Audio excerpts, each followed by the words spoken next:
Queridos, gostaria de orar e que Deus continue falando ao nosso coração através da ministração da palavra.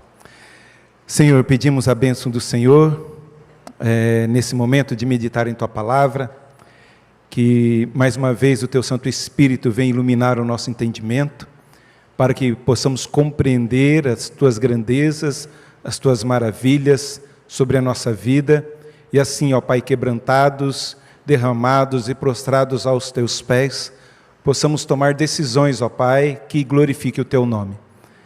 Tenha misericórdia da minha vida. Mais uma vez eu lhe peço que eu não venha, ó Pai, negligenciar e nem empobrecer a Tua palavra, mas o Teu Santo Espírito possa falar ao coração da Tua igreja aquilo que o Senhor já falou e gritou ao meu coração.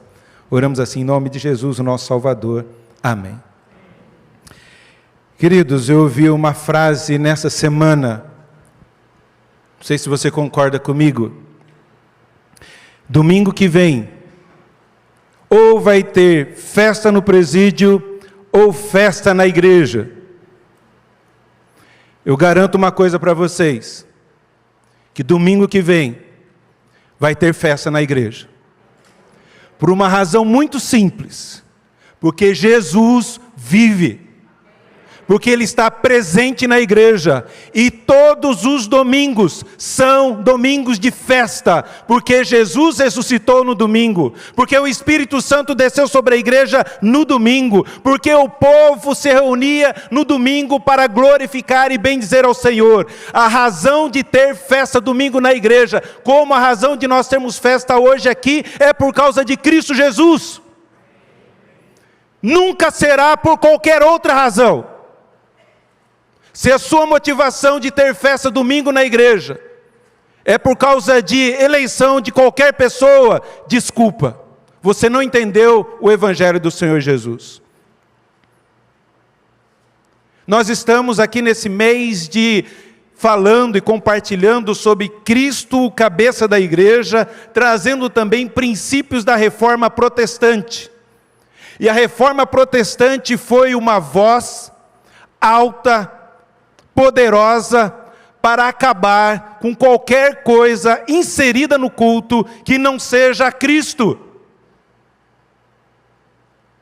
Por isso, nós devemos pensar e repensar a nossa vida e a vida que nós vivemos diante do Senhor. Que a nossa maior alegria, a nossa maior motivação, a nossa maior bênção é vir aos domingos, junto com os irmãos, prestar culto ao Senhor, porque é ordem e é alegria obedecer essa ordem do Senhor.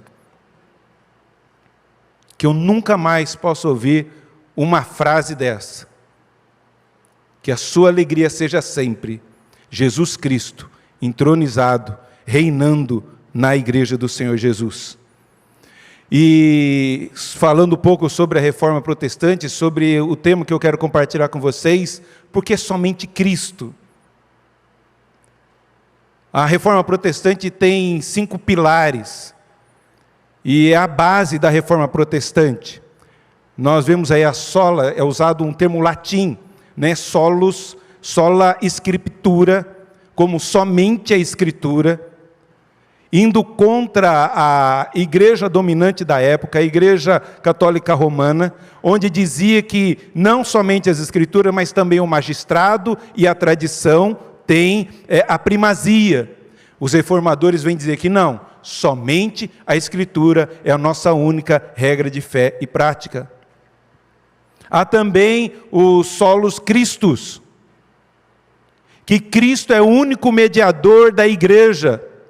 O Jesus Cristo é o nosso único e suficiente Salvador. A igreja não salva, os sacramentos não salvam, santos não salvam, méritos de santos não salvam. Quem salva é somente Cristo Jesus.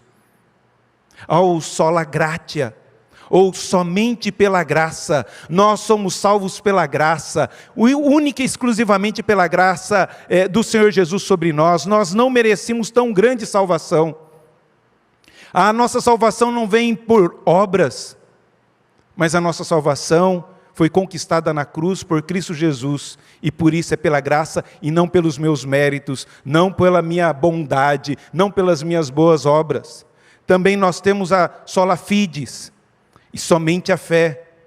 Eu sou salvo somente pela fé em Cristo Jesus.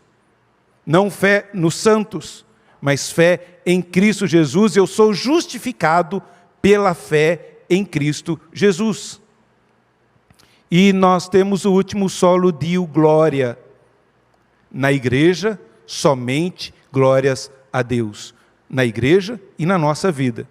Toda honra e glória dada a Deus. Não a pastor, não a padre, não a bispo, não a apóstolo, não a papa, mas somente a Deus toda a honra e toda a glória. Agora, por que somente Cristo?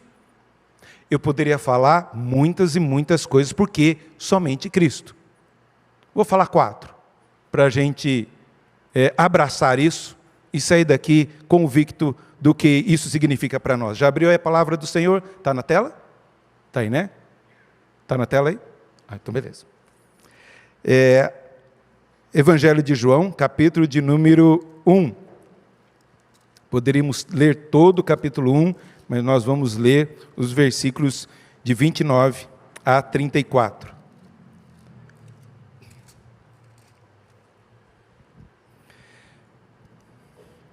No dia seguinte, viu João a Jesus, que vinha para ele e disse: Eis o Cordeiro de Deus que tira o pecado do mundo. É este a favor de quem eu disse: após mim vem um varão que tem a primazia, porque já existia antes de mim. Eu mesmo o conhecia, não o conhecia, mas a fim de que ele fosse manifestado a Israel, vim por isso batizando com água. E João testemunhou dizendo: vi o Espírito descer do céu como pomba e pousar sobre ele. Eu não o conhecia. Aquele, porém, que me enviou a batizar com água, me disse: aquele sobre quem vires descer e pousar o Espírito, esse é o que batiza com o Espírito Santo. Pois eu, de fato, vi e tenho testificado que ele é o Filho de Deus. Glória a Deus por esse texto. O contexto aqui que nós vemos é que João vem dar testemunho, João Batista vem dar testemunho, ele vem abrir o caminho para a vinda do Messias, para a vinda do Rei. Ele é como um arauto que vai à frente, anunciando e preparando as pessoas de que algo maravilhoso está vindo, que o Rei está chegando, se preparem. E ele recebe essa missão de preparar o caminho do Senhor. Alguns dizem: é você o Messias? Falou: não, eu não sou. É você Elias? Não, mas ele vai vir aí, ele é um ungido do Senhor, e vocês vão ver Deus falando através dele, vocês vão ver o Espírito Santo sobre ele. Ele é a verdadeira luz e não eu, ele é o verdadeiro caminho e não eu. João Batista vem preparar o caminho do Senhor. Na sua humildade, João Batista reconhecendo que ele não é caminho, que ele não é a luz, mas ele está abrindo o caminho para o Salvador e apontando para a verdadeira luz. E ele mesmo fala aqui: eis o Cordeiro de Deus que tira o pecado do mundo. Ele mesmo diz, né, que vem um que ele não é digno de desatar as sandálias. E por causa de todo esse reconhecimento de que quem é Jesus, e sabendo, porque somente Jesus, é que Jesus faz uma declaração das mais belas. De todos nascidos de mulher, ninguém é maior do que João Batista. Somente a João Batista Jesus fala isso. Na sua humildade, como servo, como roupa de pelo de animais, andando errante no deserto, gritando e chamando o povo ao arrependimento. Por causa disso, como o arauto do Senhor, sabendo para que veio, não para ser glorificado, mas para glorificar aquele que o enviou, Jesus fala que dos nascidos de mulher, ninguém é maior do que João Batista. Então, primeiro caminhar aqui, por que somente Cristo? Então, dentro desse texto, gostaria de compartilhar com os irmãos algumas meditações para a vida de vocês. Está ligado aí? Vamos lá. Vamos mais uma vez. Bom. Dá para passar aí para mim? Enquanto não passa, beba uma aguinha. Foi? Beleza. Então, por que somente Cristo? Né? Porque Jesus é o Salvador. Simplesmente isso. É somente Cristo, porque não há outro que importa que sejamos salvos, a não ser por Cristo Jesus. E João Batista diz isso. No dia seguinte viu João a Jesus que vinha para ele e disse: eis o Cordeiro de Deus que tira o pecado do mundo. João Batista aponta para Jesus e diz: Ele é o Salvador, é Ele quem vai nos substituir, é Ele quem vai morrer por nós na cruz para que nós possamos ter salvação, vida eterna, vida com Deus. Ele vai nos religar com Deus. Porque somente Cristo é o nosso Salvador e não há outro. No Antigo Testamento, para ter o favor de Deus, para ter comunhão com Deus, por causa de sermos pecadores, a pessoa pegava uma ovelha sem mancha, geralmente de 1 ano, levava ao sacerdote, alguma cerimônia se colocava a mão sobre, o pecador se colocava a mão sobre essa ovelha e oferecia ao sacerdote essa ovelha inocente, sem culpa, morre no lugar daquele que era o pecador.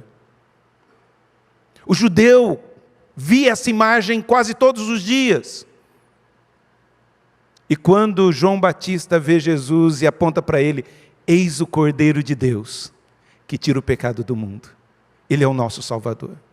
E no Evangelho de Mateus, já declara isso também no capítulo 1, quando diz que o seu nome será Jesus, porque Ele salvará o seu povo dos pecados deles. Jesus vem nos salvar, e nos salvar do quê? Dos nossos pecados. Somos pecadores. Conversando com uma pessoa essa semana, falando do Evangelho, e perguntei: você é pecador? Você reconhece que é pecador? Mas nunca matei. Mas eu não estou dizendo isso. Você já odiou alguém? A gente odeia, né? Uma pessoa? Não, muitas pessoas. E a Bíblia, eu falei para ele, abri a Bíblia e falei: quem odeia já matou, é assassino. Mas e aí, o que faz? Aí que está. Se arrependa do seu pecado. Você está disposto a pedir perdão às pessoas? Está difícil. Mas vamos confessar Jesus como o Senhor e Salvador da sua vida? E fizemos uma oração de entrega. E olha só, né, como que é. Eu falei: você está disposto a pedir perdão? Ele falou: posso conversar com a minha esposa? Aí depois eu vejo se eu vou pedir perdão para as pessoas. Falei: tudo bem, sem problema, conversa com sua esposa. Mas saiba, o que você ora lá no Pai Nosso? Né? Perdoa as nossas ofensas, perdoa as nossas dívidas, assim como. Então não basta apenas rezar, temos que viver o que nós estamos recitando diante do Senhor. E nós vemos isso, que Jesus Cristo é o Senhor, Ele é o Salvador, o nosso Deus. Jesus veio ao mundo para nos salvar, Ele é o nosso mediador entre Deus e os homens. Cristo veio para salvar os pecadores, dos quais nós somos os maiores dos pecadores. Como diz lá, Paulo diz em 1 Timóteo 1,15, não adianta crer somente em Jesus como um grande mestre, filântropo, como um grande guru, como um grande mestre. Nós temos que crer nele como nosso Salvador. Por que somente Cristo? Porque somente Ele é que nos salva. Dá para visitar o túmulo de Maomé, dá para visitar o túmulo de tantas aí autoridades, mas lá no túmulo de Jesus está escrito: Ele não está aqui, ressuscitou. Está vazio. Somente Cristo, porque Ele é o nosso Salvador. Ele deve ser adorado e glorificado. Jesus é verdadeiramente o seu Salvador. Ele é o maior amor da sua vida. é a esperança da sua alma. Ele é o nosso Salvador. Por isso que somente é Cristo. Nenhum outro mais é capaz de nos salvar, mas também o texto nos diz, no versículo 30, uma outra razão, que porque somente Cristo, porque Jesus é eterno. Por ser eterno, somente Cristo nos salva e merece toda a honra e toda a glória. Olha só o versículo de número 30, que nós vemos aí. É este a favor de quem eu disse, após mim, vem um varão que tem a primazia. Cristo tem que ser a primazia do nosso coração, o primeiro da nossa vida, o alvo do nosso amor. Quando nós acordamos, nós devemos primeiro render glórias a Jesus. Ele não tem que ser o último, não, ele tem que ser o primeiro. E será que Cristo é o primeiro na sua vida? Como nós dizemos, ele é o grande amor da sua vida. Ele é o alvo do seu coração. Além de ser a primazia, por quê? Porque já existia antes de mim. Pastor, mas não estou entendendo, pastor. O que tem a ver de eterno aí? Querido, se você olhar o texto, Isabel fica grávida de João 6 meses antes de Maria ficar grávida. Isso quer dizer que João Batista é mais velho que Jesus. Logo, alguma coisa errada aí, porque ele existia antes de mim. Como pode existir antes de mim, se eu nasci primeiro? Na sua humanidade, Jesus é mais novo que João Batista. Mas na sua divindade, Jesus é eterno. E João Batista reconheceu isso. Jesus me conhece e existe antes de todas as coisas. Ele é eterno, e por ser eterno, ele é a primazia de todas as coisas, é o desejo do meu coração, é o deleite da minha alma, e eu quero louvar, engrandecer, exaltar, porque ele não tem começo e nem fim, ele é o alfa e o ômega, e por ser o criador de todas as coisas, criou a mim e criou a você, e veio a esse mundo para salvar a mim e salvar a você, e diz ainda, para o seu coração não ficar triste, abatido, que das mãos dele, ninguém o arrebata. Nada me tira das mãos do Senhor. Ele me salvou e essa salvação é eterna.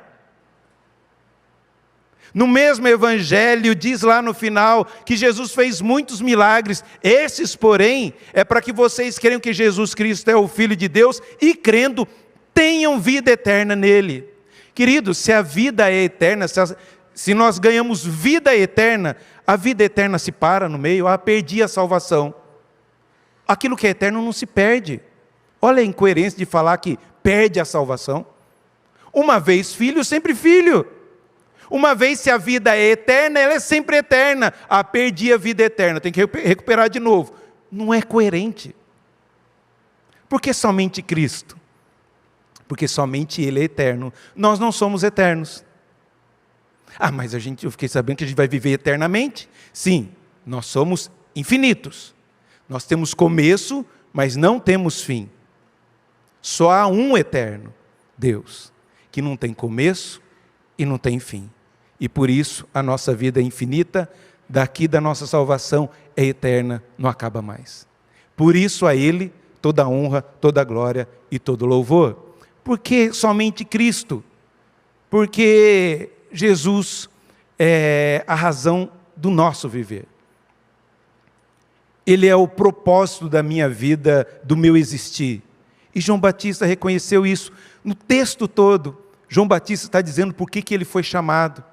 E somente colocar 2 textos aí. Eu mesmo não o conheci, mas a fim de que ele fosse manifestado a Israel, vim por isso, batizando com água. Por isso que eu vim. Porque a minha vida tem um propósito. Preparar o caminho do Senhor, anunciar o Salvador. Há um outro texto ainda, no mesmo capítulo 1, falando e reforçando isso que nós dizemos. Houve um homem enviado por Deus, cujo nome era João. Por que Deus enviou esse homem? Ele não era a luz, mas veio para que testificasse da luz. João Batista tinha uma razão de viver. E a razão dele viver era anunciar Jesus como Salvador, o Deus eterno, e que era a razão do seu viver. Ele sabia por que ele existia. Há pessoas que você pergunta, e uma maneira de você pregar o Evangelho. Segunda-feira, chega na faculdade, na escola, no trabalho, pergunta para a pessoa, por que você vive? Ah, não sei. Viu para trabalhar. Ah, por que você trabalha? Ah, para ganhar dinheiro. Por que você ganha dinheiro? Para poder comer. Por que você come? Para poder ficar forte, para poder trabalhar. Por que você trabalha? Para poder ter dinheiro, para poder comer, para poder viver e para poder trabalhar e vive nisso. Você tem um animalzinho em casa, não tem? Muitos aqui têm. Ele não sabe a razão dele viver. Ele acorda antes de você, ou acorda você, né? Vai lá na cama, pula, tem essas coisas todas. Gatinho, cachorrinho. Aí ele acorda, ele come, dorme, acorda, late, brinca. Depois vai dormir de novo. Qual a razão dele viver? Ele não sabe. E muita gente vive assim, sem razão de viver.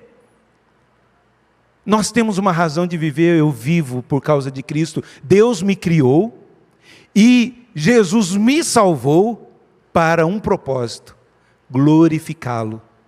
Com o meu falar, com o meu pensar, com o meu agir.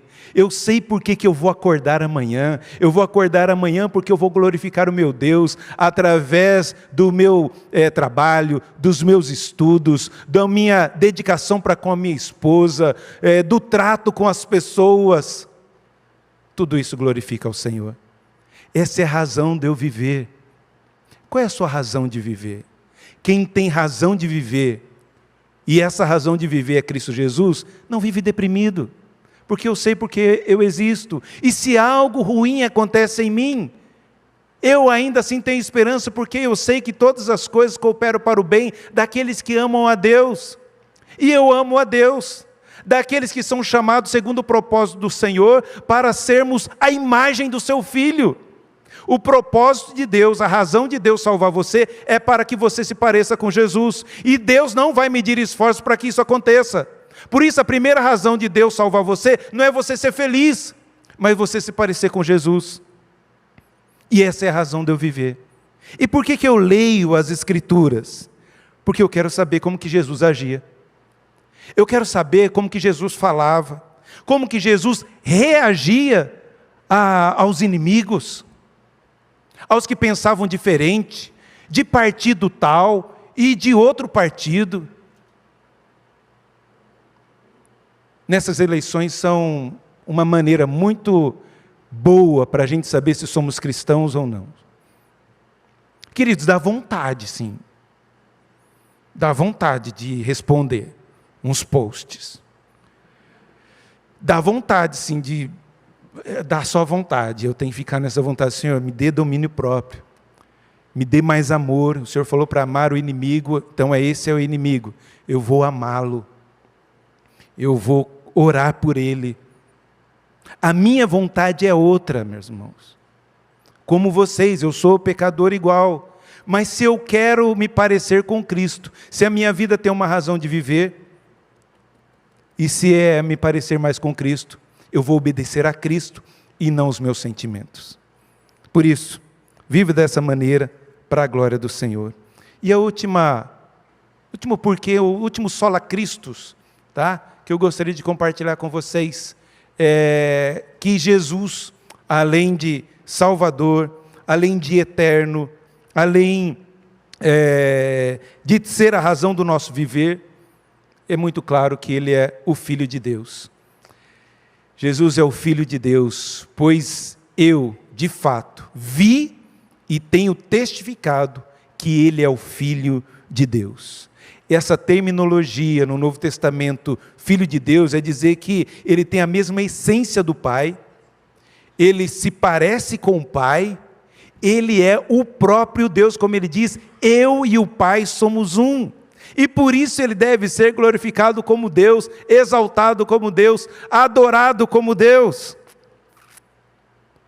Esses são os sinais maravilhosos. Essa é a maneira que nós devemos servir ao Senhor Jesus, um Filho de Deus. Jesus quer que a gente tenha vida eterna, quer que a gente tenha comunhão com Deus, quer que a gente seja cheio da presença de Deus, quer que você se relacione com o Senhor, quer que você tenha um lugar no céu. Para isso, temos que reconhecer Jesus como Salvador, como o nosso Deus eterno que veio nos salvar.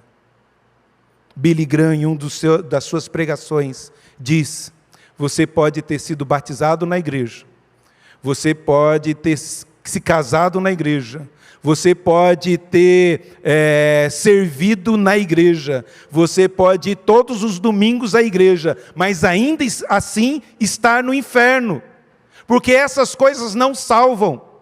O que nos salva é Cristo Jesus, o nosso Senhor e Salvador, e somente Ele. Reconhecer que Deus nos amou através de Cristo Jesus e nos selou com o Espírito Santo da promessa para o dia da redenção, quando todos nós vamos comparecer diante do Senhor para glorificá-lo, exaltá-lo face a face.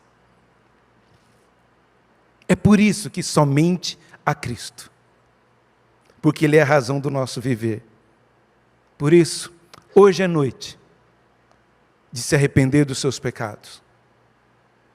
Você veio essa noite aqui e Deus te trouxe para ouvir essa palavra e você confessar Jesus como Senhor e Salvador da sua vida. Não ser apenas um religioso. Quem é Jesus? Apenas uma religião? Não. Jesus é Deus, Jesus é Senhor, Jesus é ungido de Deus. Quem é Jesus para você? Será que Jesus é o seu único e suficiente Salvador? Você reconhece que Ele é o Deus eterno? Você tem Ele como a razão do seu viver, a primazia da sua vida, Ele é o alvo do seu amor, você se alegra em servi-lo, você reconhece que Ele é Deus? Quem é Jesus para você?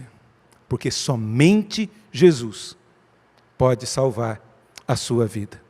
Não é a igreja, não é placa de igreja, não é pastor, mas você se arrepender dos seus pecados.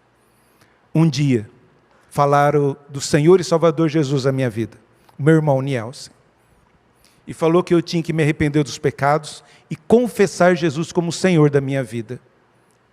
Pedi para que Deus entrasse no meu coração, perdoasse os meus pecados e transformasse a minha vida.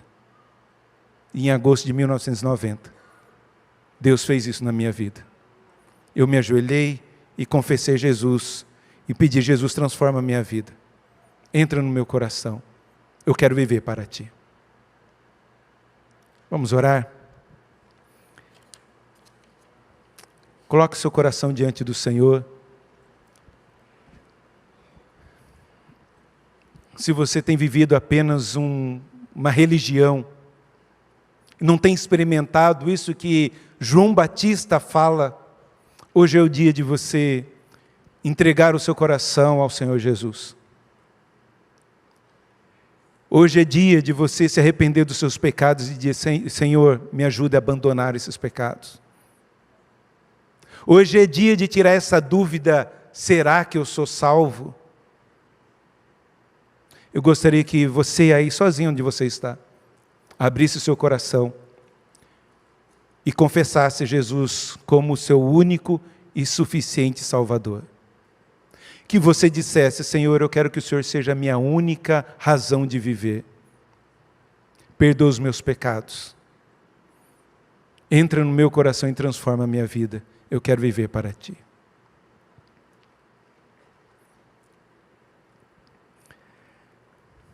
Senhor, o Senhor conhece cada um dos corações que estão aqui. Por isso eu peço que o Senhor sonda esses corações. Que essa semente da Tua palavra caia em terreno fértil. Não permita que caia em terreno rochoso, ó Pai. E se caiu no meio dos espinhos, arranque esses espinhos, ó Pai, para que essa palavra possa frutificar. Em nome de Jesus, ó Pai, aceite essa oração. Aceite esse balbuciar, ó Pai, da tua filha, desse teu filho. Que nós não venhamos viver uma religiosidade, mas venhamos viver segundo o teu querer e a tua vontade. Ó Santíssimo Deus, transforma a nossa vida. Abre os nossos olhos para enxergar a tua grandeza. Abre os nossos ouvidos para ouvir a tua voz. E transforma o nosso coração para ser um coração moldado e transformado pelo Senhor. Assim nós oramos, em nome de Jesus, o nosso Salvador. Amém.